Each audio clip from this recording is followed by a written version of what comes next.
पैसा पैसा एक ऐसी चीज है जिसकी लालच में इंसान शायद कुछ भी कर सकता है। ऐसा ही कुछ सामने आया 2003 में, जब सिर्फ एक इंसान ने पैसे की लालच में पूरे इंडिया को 30,000 करोड़ रुपए का चूना लगाया।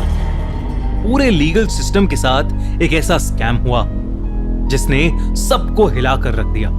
Stamp paper scam. इस स्कैम की कहानी शुरू होती है अब्दुल करीम तेलगी नाम के एक आदमी के साथ। तेलगी के पिता रेलवेज में काम करते थे और जब तेलगी की उम्र 7-8 साल की थी तभी उनके पिता की डेथ हो गई। उसके बाद उनके परिवार की फाइनेंशियल कंडीशंस बेहद खराब हो गईं। इतनी खराब कि तेलगी और उसके दोनों भाइयों ने कर्नाटक के खानापुर रेलवे स्टेशन पर फल और सब्जी का ठेला लगा दिया। इसी से उनके घर की रोजी रोटी चलती थी। लेकिन इन सब के बीच तेलगी ने बड़ी मेहनत करके पढ़ाई की और अपनी ग्रेजुएशन कंप्लीट की। जॉब ढूंढने के लिए तेलगी कर्नाटक का अपना छोटा सा शहर छोड़कर सपनों की माया नगरी मुंबई में आ गया। मुंबई जाते ही तेलगी की सेल्स के रोल में एक जॉब लग गई, मगर खराब परफॉर्मेंस की वजह से तेलगी को उस जॉब से निकाल दिया गया। इसके बाद उसे एक बड़े से गेस्ट हाउस में मैनेजर की जॉब मिल गई। उस गेस्ट हाउस की शान और शौकत देखकर तेलगी के मन में अब ढेर सारा पैसा कमाने की चाह उठने लगी थी। उसे पता चला कि सऊदी अरेबिया जाकर लोग खूब पैसा कमा रहे हैं, इसलिए वो 1986 में सऊदी अरेबिया चला गया। वहां जाकर भी तेलगी ने कई सारी जॉब्स की, मगर वो बुरी परफॉर्मेंस की वजह से उन सब जगहों से निकाल दिया जाता था।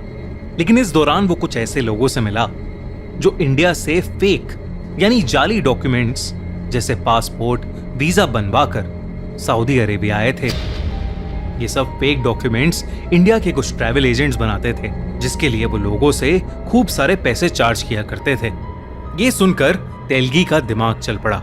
उसे ढेर सारे पैसे कमाने का शॉर्टकट मिल गया था।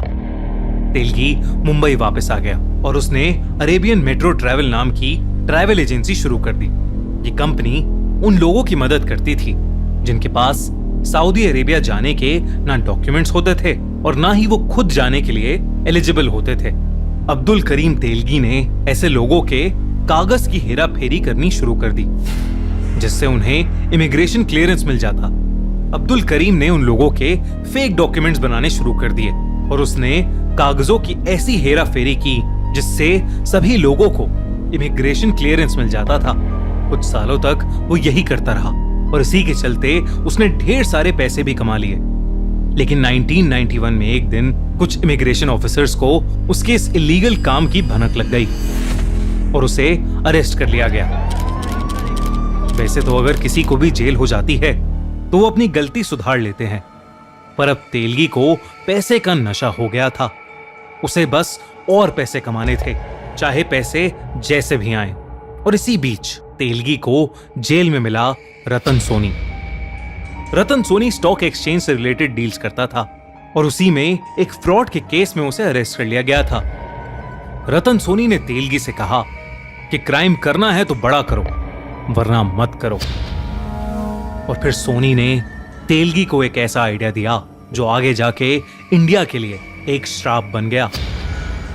रतन सोनी ने तेलगी को बताया कि गवर्नमेंट के स्टैम्प पेपर ऑफिस पर कोई ज्यादा ध्यान नहीं देता और इसलिए अगर वो नकली स्टैम्प पेपर बनाना शुरू कर देंगे तो किसी को कुछ पता नहीं चल पाएगा। और तो और इंडिया में स्टैम्प पेपर काफी जगह यूज होता है, इसीलिए वो लोग इससे ढेर सारा पैसा भी कमा पाएंगे। सोनी ने तेलगी को समझाया कि स्टैम्प पेपर एक ऐसा लीगल पेपर है जो किसी भी कॉन्ट्रैक्ट के लिए जरूरी होता है। मैरिज सर्टिफिकेट हो या घर, दुकान या कोई प्रॉपर्टी खरीदने या बेचने का कॉन्ट्रैक्ट हो या कोई नॉर्मल रेंट एग्रीमेंट या जॉब एग्रीमेंट ही हो, स्टैम्प पेपर के बिना इनमें से किसी भी कॉन्ट्रैक्ट को कोई वैलिडिटी या मान्यता नहीं मिलती। पूरे देश भर में स्टैम्प पेपर यूज होते हैं। 100 रुपए के स्टैम्प पेपर का मतलब होता है 100 रुपए। मतलब अगर कोई 100 रुपए का नकली स्टैम्प पेपर बेचता है तो वो उसके लिए 100 रुपए या उससे ज्यादा ले सकता है। इस केस में 100 रुपए के स्टैम्प पेपर के जो 100 रुपए हैं वो असल में सरकार को मिलने चाहिए थे, लेकिन क्योंकि ये नकली होंगे इसलिए सरकार को कुछ नहीं मिलेगा। मतलब जितनी भी अमाउंट के नकली स्टैम्प पेपर बिकेंगे उतनी ही अमाउंट की सरकार से चोरी होगी और उतना ही कम पैसा इकोनॉमी में आएगा। जेल से छूटते ही तेलगी और सोनी ने इस आइडिया पर काम शुरू कर दिया। उन्होंने सबसे पहले पॉलिटिशियंस के बीच, गवर्नमेंट ऑफिशियल्स के बीच और अंडरवर्ल्ड के बीच अपनी पहचान बनानी शुरू कर दी। फिर जुगाड़ करके एक स्टैम्प पेपर बेचने का लाइसेंस लिया ताकि आने वाले टाइम में उन पर किसी को शक ना हो। नासिक में इंडियन गवर्नमेंट की इंडियन सिक्योरिटी प्रेस थी, जहां स्टैम्प पेपर प्रिंट हुआ करते थे। जब वहां की मशीन्स जंक हो जाती थी, यानी काम करना बंद कर देती थी, तो उनका ऑक्शन यानी उनकी नीलामी कर दी जाती थी या फिर उन मशीन्स को भंगार में बेच दिया जाता था। तेलगी ने उन ऑक्शंस में जाकर मशीन्स खरीदना शुरू कर दिया। तेलगी ने इंडियन सिक्योरिटी प्रेस के ऑफिसर्स को भी पैसे खिलाने शुरू कर दिए। उन ऑफिसर्स ने तेलगी को बता दिया कि वो मशीन कैसे रिपेयर होंगी। इसके अलावा गवर्नमेंट द्वारा यूज की जाने वाली डाई, पेपर और प्रिंट कलर्स भी तेलगी ने उन ऑफिसर्स के थ्रू निकलवा लिए। अब गवर्नमेंट द्वारा प्रिंट किए जाने वाले स्टैम्प पेपर्स और तेलगी के प्रिंट किए हुए नकली स्टैम्प पेपर्स में फर्क बता पाना नामुमकिन सा हो गया था। आगे चलते हुए तेलगी और रतन सोनी में कुछ डिफरेंसेस होने लगे और इसलिए दोनों ने अपना रास्ता अलग अलग कर लिया। धीरे धीरे तेलगी अब स्टैम्प पेपर फ्रॉड को एक बड़ी ऑर्गेनाइजेशन की तरह चला रहा था। उसने करीब 350 MBA करे हुए लोगों को एजेंट्स की तरह हायर किया और हर तरह के फेक स्टैम्प पेपर्स बेचने लगा। वो अपने स्टैम्प पेपर्स को डिस्काउंट में बेचने लगा था, इसलिए बहुत सारे बिजनेसेस डायरेक्टली तेलगी को अप्रोच करके उससे स्टैम्प पेपर्स खरीदने लगे। इसके बाद तेलगी का बिजनेस आसमान छूने लगा। उसका ये बिजनेस 18 स्टेट्स में फैल गया था और उसने लगभग 32,000 करोड़ के स्टैम्प पेपर्स बेच दिए थे, यानी सरकार से 32,000 करोड़ रुपए की चोरी। वो अपने कमाए हुए पैसों से अय्याशी करने लगा था। एक बार तो तेलगी ने मुंबई की एक बार में जाकर एक बार डांसर पर 93 लाख रुपए उड़ा दिए थे। लेकिन साल 2000 में बैंगलोर पुलिस ने स्टैम्प पेपर से भरी एक ट्रक पकड़ी। पहले तो उन्हें लगा कि ये स्टैम्प पेपर्स चोरी किए हुए हैं, लेकिन जब सामने आया कि वो सारे स्टैम्प पेपर्स फेक हैं, तो सब शॉक हो गए। इसलिए उन्होंने इस केस पर डिटेल में इन्वेस्टिगेशन करना शुरू कर दिया। इन्वेस्टिगेशन के दौरान अब्दुल करीम तेलगी का नाम सामने आया और पुलिस ने तेलगी का फोन टैप करना शुरू कर दिया। तब पुलिस को पता चला कि तेलगी ही इस पूरे केस का मास्टरमाइंड था और उन्होंने तेलगी को ढूंढना शुरू कर दिया। मगर तेलगी फरार हो गया और उसका मिल पाना थोड़ा मुश्किल हो रहा था। तभी एक SIT यानी स्पेशल इन्वेस्टिगेशन टीम बनाई गई और पता चला कि तेलगी ये स्कैम 1994 से कर रहा था। टिप मिली कि तेलगी अजमेर शरीफ दरगाह जाने वाला है और तब SIT ने फाइनली उसे पकड़ लिया।